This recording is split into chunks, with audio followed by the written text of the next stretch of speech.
Bem-vindos a mais uma edição do seu Duelo de Ideias. Vamos essencialmente conversar com o nosso comentador de três temas, basicamente os mais importantes, aqueles que estão em voga, aqueles que fazem naturalmente as conversas de café.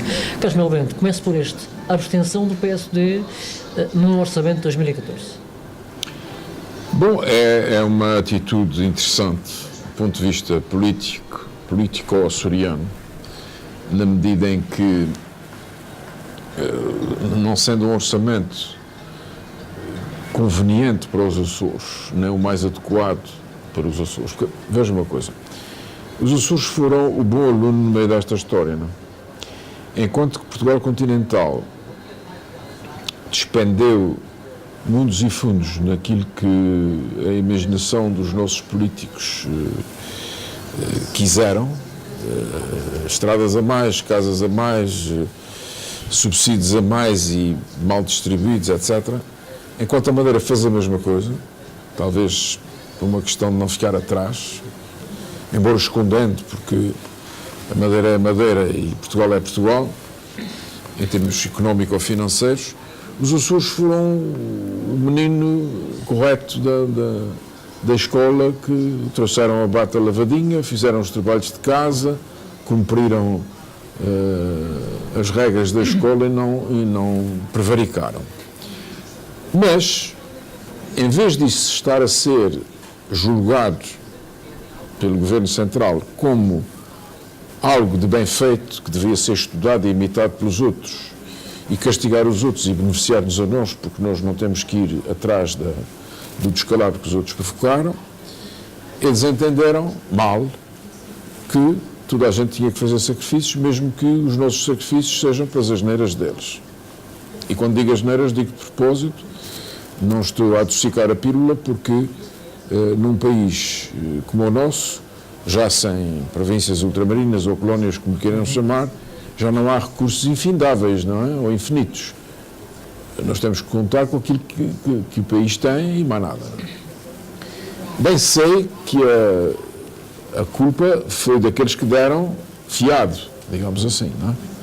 Porque a banca que emprestou o dinheiro para estes dislatos todos, não é? Estes disparates / dislatos, foi a grande culpada, porque não me digo, não é? Que se eu empresto dinheiro a uma pessoa que não tem onde cair morta e que está desempregada, se eu lhe emprestar dinheiro, de certeza absoluta que vai ficar sem ele, não é? Ora, Portugal estava mais ou menos nesse patamar. E as pessoas, a banca emprestou na mesma. Já discutimos aqui várias vezes qual teria sido a intenção da banca ao emprestar dinheiro a quem se sabia que não podia pagar, nem os gregos, nem nós, nem a Irlanda podíamos pagar, enfim, porque somos economias muito limitadas, mas claro, a banca e os outros países tinham interesse em que nós ficássemos amarrados de pés e mãos por esta dívida. Claro que os gregos borrifaram-se, eles já lhes perdoaram metade da dívida, qualquer coisa como 450 mil milhões de euros. Mas nós não somos os gregos, nem temos o turismo do grego. Os gregos, com o seu turismo, podem viver à vontade, logo que não façam disparates, não é? Claro. Logo que não comprem 2 e 3 carros topo de gama. E o PSD ficou, entre aspas, o PSD local, ficou, entre aspas, com má consciência. Porque sabe muito bem que aquilo que o Governo Central está fazendo está errado. E, como o Governo Central é quase das mesmas cores do PSD local, que é o único partido que tem deputados na Assembleia da República do lado da direita, não é? O CDS-PP não tem nenhum deputado pelos Açores.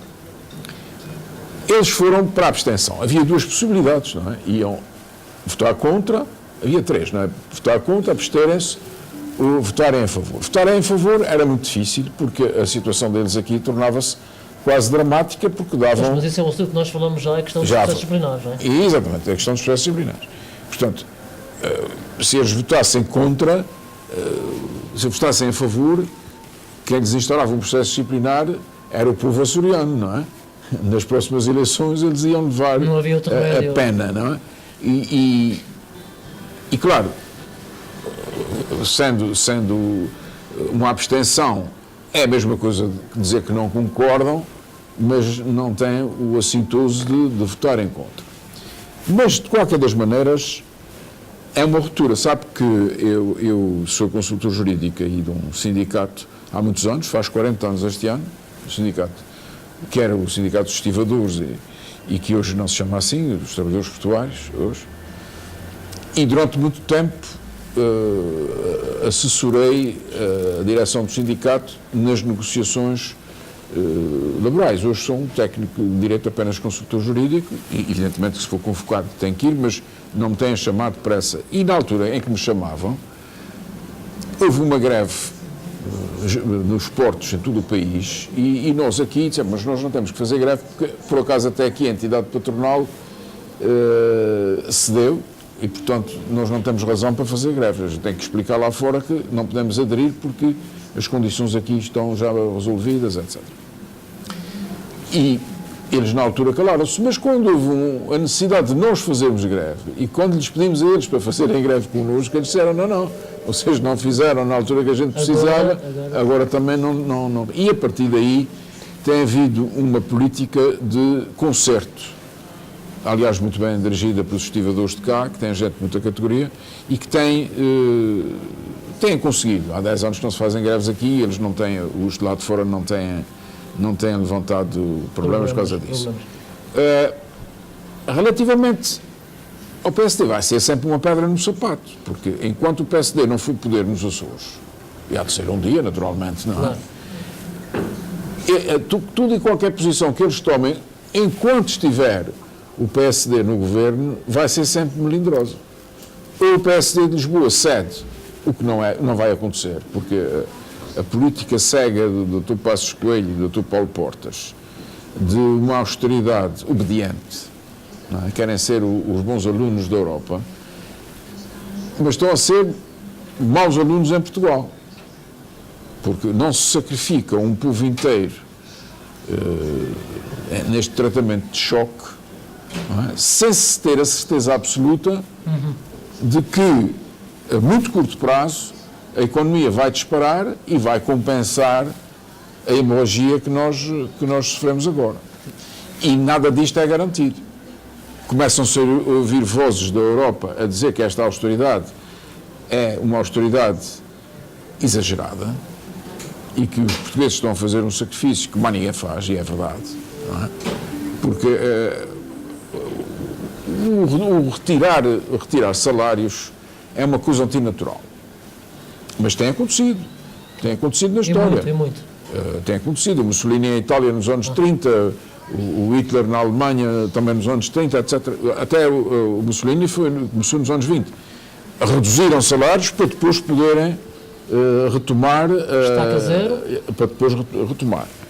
Mas eram ditaduras, não estavam sujeitos a eleições. E, portanto, era fácil, à força da polícia política e das Forças Armadas, impor um regime de redução de salários. Aqui não se pode fazer isso, porque, é claro, o Sócrates, como se lembra, perdeu logo as eleições quando começou com um cheirinho e nem sequer tinha nada a ver com isto, era uma coisa muito... Os PECs, que eram umas coisas muito, muito bem feitas, aliás, em termos de lentidão na recuperação e na austeridade, fazendo as coisas de acordo com a Alemanha, mas não satisfazendo todos os caprichos deles, etc. Aliás, a Holanda já está a sofrer as mesmas consequências por causa da bolha imobiliária, porque, entretanto, casas a mais e disparou, e aquilo vai dar a geneira em toda a Europa, não é? Então, deixe-me só aqui perguntar, estamos a falar de austeridade, não sei se é um contrassenso, o PS Açores, diz que o Governo Regional tem armas para combater a crise. Bom, se há alguém que tem armas para combater a crise é o Governo Regional, porque os capitalistas ou estão investindo no outro lado, e é bem possível que estejam, ou então estão quietos como ratos, não fazem nada. A iniciativa privada praticamente parou. Mantém-se a que está, mas novas iniciativas não existem. E se alguém tem um orçamento que vem do erário público, portanto, dos dinheiros públicos, é o Governo Regional. Se alguém tem competências para agir nas áreas que têm conexões económicas importantes é o governo regional. Portanto, isso é uma verdade lá para Alice. O governo regional tem meios, agora resta saber se esses meios são o suficiente. No tempo da independência, estou sempre a falar nisso, mas eu peço desculpa, estou velho e qualquer dia desapareço e depois já ninguém fala nesse assunto. No tempo da luta pela independência, os que defendiam a independência diziam que Portugal era um transatlântico e nós éramos um botezinho amarrado ao transatlântico. Quando o transatlântico for para o fundo, o bote não tem hipóteses nenhumas senão ir para o fundo também. E o corte da amarra, naquela altura era o comunismo, que era o papão e tal, etc. Mas a questão, vista do ponto de vista financeiro e económico, é a mesma. Nós somos muito pequenos em relação a Portugal continental. Portugal continental é muito pequeno em relação à Europa, não é? Pois. Mas nós, em relação a Portugal continental, somos muitíssimo mais pequenos. Somos uma freguesia de Somos Lisboa. uma freguesia de Lisboa. Bom, eu disse isso uma vez, disseram isso uma vez à Natália Correia, ela disse, mas a diferença está na qualidade, não é? Não esqueça a qualidade. Ora, o ponto é saber se os investimentos que o Governo Regional, portanto, que o Governo de Vasco Cordeiro, para nós personificarmos as coisas, porque uma coisa é o Governo Mota Amaral, outra coisa é o Governo Carlos César, outra coisa é o Governo Vasco Cordeiro. Sejam ou não sejam do mesmo partido, são coisas diferentes. Claro. São diferentes porque, digamos, o estilo é o homem. E, portanto, cada homem tem o seu estilo de governar e cada tempo é um tempo. Também a verdade é essa. O tempo de Mota Amaral não é o tempo de César, o tempo de César não é o tempo de Vasco Cordeiro. Cada um é como cada qual. Cada um é como diz o povo, cada um é como cada qual. Ora bem, mas aqui Vasco Cordeiro tem uma coisa muito boa, tem a maioria absoluta. Não está dependente de coligações nem de nada, está dependente do seu próprio partido. Portanto, é natural que, pelo menos por enquanto, o partido o apoie nas medidas que vai tomar. O ponto é saber se essas medidas vão ter o efeito pretendido, por causa do nosso melhor cliente e o nosso melhor patrão, e o nosso maior cliente e o nosso maior patrão, que é Portugal. A economia portuguesa não é legalmente monopolista, não é como o Brasil, que só podia fazer negócio com Portugal e só depois de um João VI chegar lá e abrir os portos aos estrangeiros, mas é como se fosse. Porque nós temos muito pouco relacionamento económico-financeiro com estrangeiros. A nossa economia está, neste momento, inteiramente dependente de Portugal, como Portugal está dependente da Espanha. Exatamente. Não é? Portanto, também não é... Também fora os sapatos e as conservas e pouco mais, Portugal também não é um país economicamente independente. E os Açores estão numa dependência que, infelizmente, resultou da política de esquerda tomada, nessa altura, pelo Dr. Mota Amaral. A social-democracia estava muito próximo do socialismo nessa altura, em que ele fez desaparecer as grandes fortunas açorianas, principalmente as de São Miguel. Porque uma terra que não tem milionários não tem capacidade, numa economia de mercado, de reagir às crises. Não tem hipótese. Porque o milionário, o empresário milionário, é aquele que tem meios, além do governo, não é? Há uma anedota na América, no tempo de um presidente de esquerda, portanto, a esquerda americana é o Partido Democrático, e a política de esquerda estava a dar cabo da iniciativa, e o vice-presidente de uma grande empresa disse para o presidente: "Ó, presidente, isto está muito mal, nós até estamos a perder empregados para o governo." Quer dizer, o governo, numa economia de mercado, paga pior. E na América, então, muito pior, não é? Portanto, só vai para o governo mesmo quem não tem capacidade de mais parte nenhuma. E quando as empresas privadas até perdem empregados para o governo, quando o governo paga mais que os particulares, então a economia de mercado está mal. Se for uma economia socialista ou materialista dialética comunista, etc., os parâmetros não são estes. Mas na economia de mercado, as regras são estas. E já agora, o que é que me diz a questão do governo reforçar, efetivamente, o investimento na lavoura? Bom, eu não tenho números e devo dizer-lhe que quando a autonomia constitucional começou, a lavoura era indiscutivelmente a maior força económica do arquipélago. Havia mais vacas do que pessoas. O setor mais ativo e produtivo era a lavoura, sem discussão nenhuma. Foi a lavoura que fez o 6 de junho, foi a lavoura que pôs o Mota Amaral no poder, foi a lavoura que impôs determinadas condições ao governo de Mota Amaral, porque são na Ilha de São Miguel 5 mil lavradores, tinham uma força e uma coesão muito grandes. Isto neste momento não é assim, porque com a mecanização da lavoura, eles são muito menos. Há muito menos gente a trabalhar na lavoura do que aqui há 30 anos, não é? Muito menos porque está tudo eletrificado, ou quase tudo eletrificado, são poucos aqueles que se mantêm com o regime tudo automatizado, está tudo automatizado, então está muito menos gente, há máquinas de todo lado, toda a gente tem tratores, toda a gente tem máquinas de ordenha, toda a gente tem as suas coisas, enfim, mecanizadas. E, portanto, o peso da lavoura, sendo ainda importante, não digo que não, mas é um peso diminuto. E há outro fator que eu não tenho visto discutir, é que se nós baseávamos a nossa economia no setor primário, isto é, na pesca e na agricultura, isto já não é assim. Há muita gente nos serviços, por isso é que nós, em Portugal e nos Açores a mesma coisa, há muita gente nos serviços, por isso é que nós subimos de uma economia muito atrasada para uma economia em pleno desenvolvimento. O que nos faltou foi outra coisa, foram empresários e capitalistas. Esses aí é que erraram completamente. Os empresários da construção civil não tiveram visão, não se aperceberam que a crise já estava, a bolha imobiliária americana já tinha arrebentado há imenso tempo e era manifesto que a nós ia nos acontecer a mesma coisa, porque estávamos a caminhar no mesmo caminho, a andar no mesmo caminho, isto é, os bancos emprestarem dinheiro para construir casas, para fazer loteamentos e para as pessoas comprarem, é um ciclo vicioso que acaba por estourar. É a bola de neve, não é? É a bola de neve que vai estourar um dia, porque ou há casas a mais, ou estradas a mais, e já não há pessoas para andar nas estradas ou habitar as casas, então tem que parar. E os empresários não viram isso. Portanto, nós, em vez de termos hoje empresas de construção civil super ricas, porque nunca houve tanta construção civil nestes Açores como nos últimos 30 anos, e, portanto, todos os empresários da construção civil deviam estar multimilionários, não eram milionários, eram multimilionários. O que aconteceu foi exatamente o contrário, está tudo falido. E aqueles que se aguentam, estão com o cinto bem apertado e têm algumas cautelas e tal, e vão pegando em tudo o que aparece, etc. Mas um empresário com crédito suficiente na banca para levantar 50 milhões, 60 milhões para fazer uma empresa, não sei, de qualquer coisa que desse dinheiro neste mundo, na eletrónica, ou não sei, qualquer não há.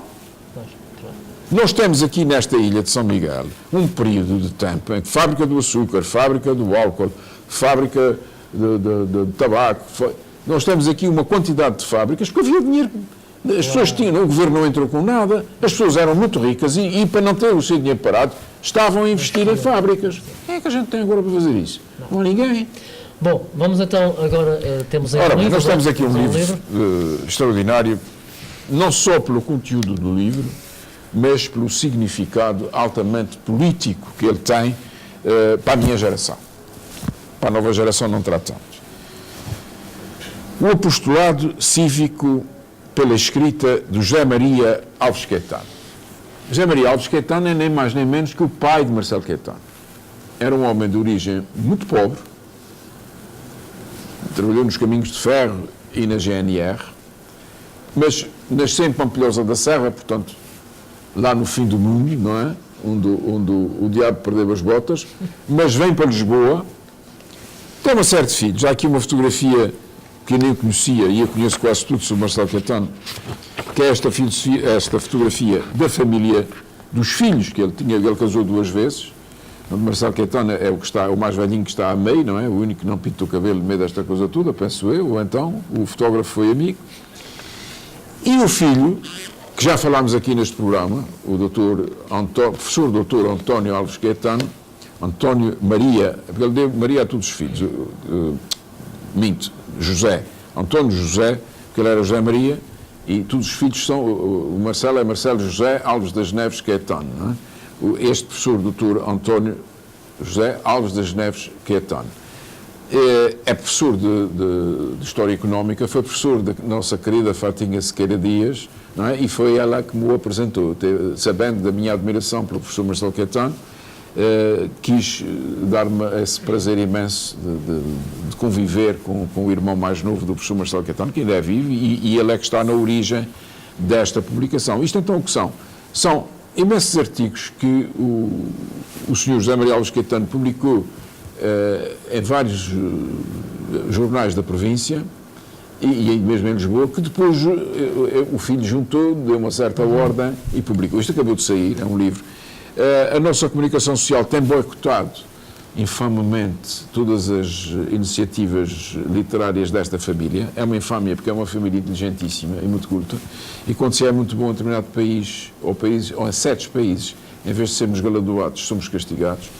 E este livro, que penso que não está nas livrarias ainda, é um livro que vale a pena ter para se meditar como é que um homem que nasceu antes do Estado Novo, faz agora 150 anos, se ele fosse vivo teria 150 anos, nasceu ainda, portanto, no tempo da monarquia, que é um homem de uma família pobre, com imensos filhos, 7 ou 8 filhos, casa 2 vezes e tal, a primeira senhora faleceu, e consegue, durante toda a sua vida, dedicar-se à coisa pública, instilando nos filhos o amor a Portugal e às coisas do nosso país.